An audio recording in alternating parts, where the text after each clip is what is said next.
Hello friends, स्वागत है आपका इस वीडियो में। तो आज हम देखने वाले हैं फिजिक्स से 10 MBBI सब्जेक्टिव प्रश्न। फिजिक्स से आपका 10 रहेगा MBBI सब्जेक्टिव प्रश्न, जो ज़्यादा नहीं लाइव है, सब मोस्ट इम्पोर्टेंट प्रश्न होगा। सिर्फ वही आपका लाइव है जो आपका एग्ज़ाम 2025 में देने वाले हैं।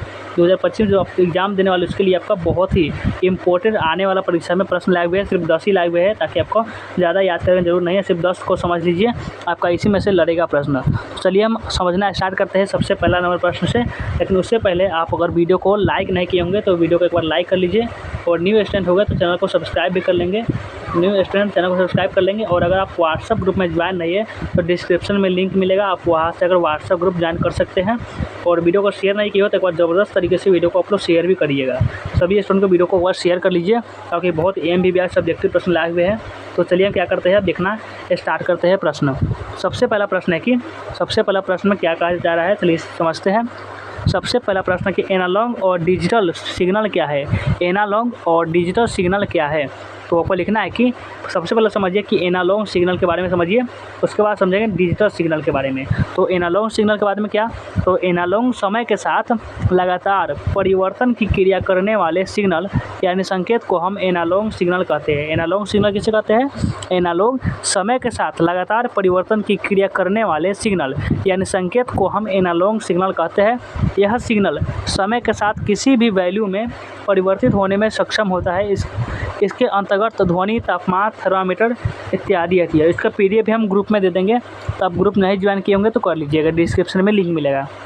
एनालॉग और डिजिटल सिग्नल क्या है, समझ गए कि एनालॉग समय के साथ, समय के जो आपका समय होगा उसके साथ लगातार परिवर्तन की क्रिया, लगातार परिवर्तन में बदलाव उसमें होता रहता है सिग्नल यानी संकेत को हम एनालॉग सिग्नल कहते हैं। यह सिग्नल समय के साथ किसी भी वैल्यू में परिवर्तित होने में सक्षम होता है, यानी किसी भी मान में यह बदल जाता है। इनके अंतर्गत ध्वनि, तापमान, थर्मामीटर इत्यादि आती है। और समझिए डिजिटल क्या होता है। डिजिटल सिग्नल ऐसा संकेत है जो असंतत मूल्यों के क्रम के हिसाब से डेटा को प्रदर्शित करता है। मतलब यह एक ऐसा संकेत है जिसमें समय के साथ असंतत स्तर होते हैं। तो ये समझिए कि एनालॉग और डिजिटल सिग्नल क्या होता है।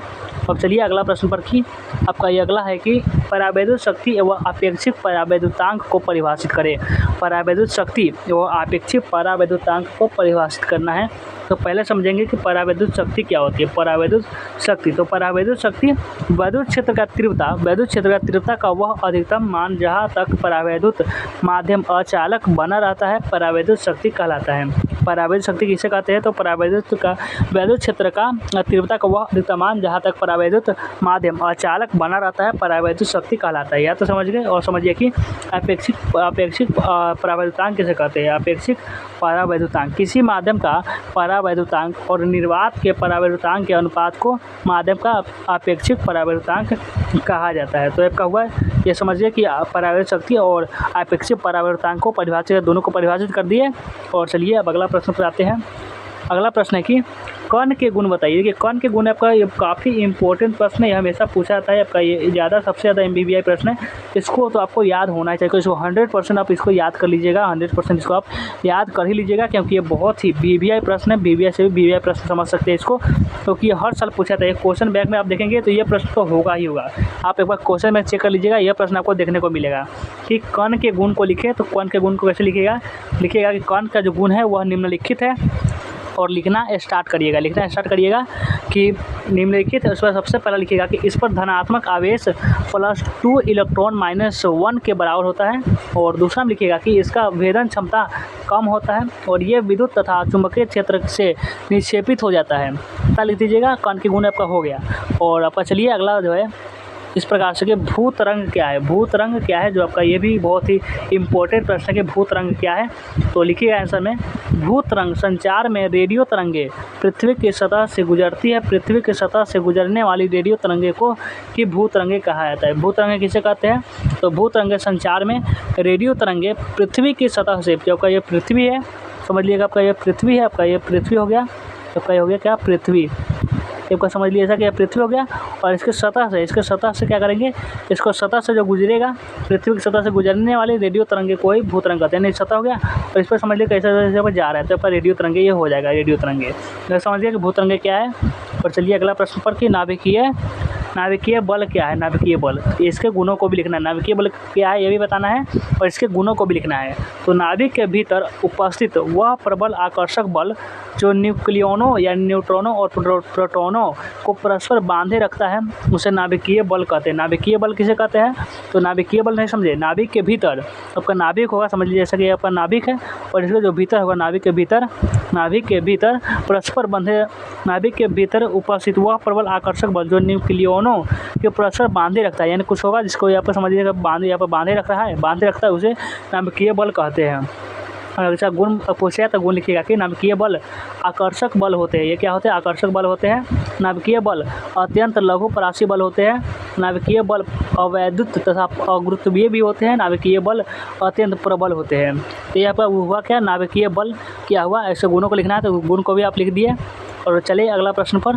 अगला प्रश्न है कि विद्युत चुम्बकीय तरंगे क्या है? विद्युत चुम्बकीय तरंगे क्या है जो बीएसबी यानी बिहार बोर्ड 2020 और 2022 में पूछा गया। देखिए ये पूछा गया ये प्रश्न है, सभी बोले थे ना सभी बीवीआई प्रश्न है। वे तरंगे जिन्हें संचारित होने के लिए माध्यम की आवश्यकता नहीं होती है, वैसे तरंगे जिन्हें संचारित होने के लिए यानी उसको काम करने के लिए किसी भी तरह के माध्यम की आवश्यकता नहीं होती है उन्हें विद्युत चुम्बकीय तरंगे कहते हैं। अर्थात विद्युत चुम्बकीय तरंगे निर्वात में भी संचारित हो जाती है क्योंकि इन तरंगों को संचरण के लिए माध्यम की आवश्यकता नहीं होती है, इसलिए अंतरिक्ष में संचार के लिए अर्थात वार्ता के लिए इन्हीं तरंगों का उपयोग किया जाता नहीं। अगर हम किसी अंतरिक्ष में किसी बात कर सकते हैं हम विद्युत चुम्बकीय तरंगों का ही प्रयोग करेंगे।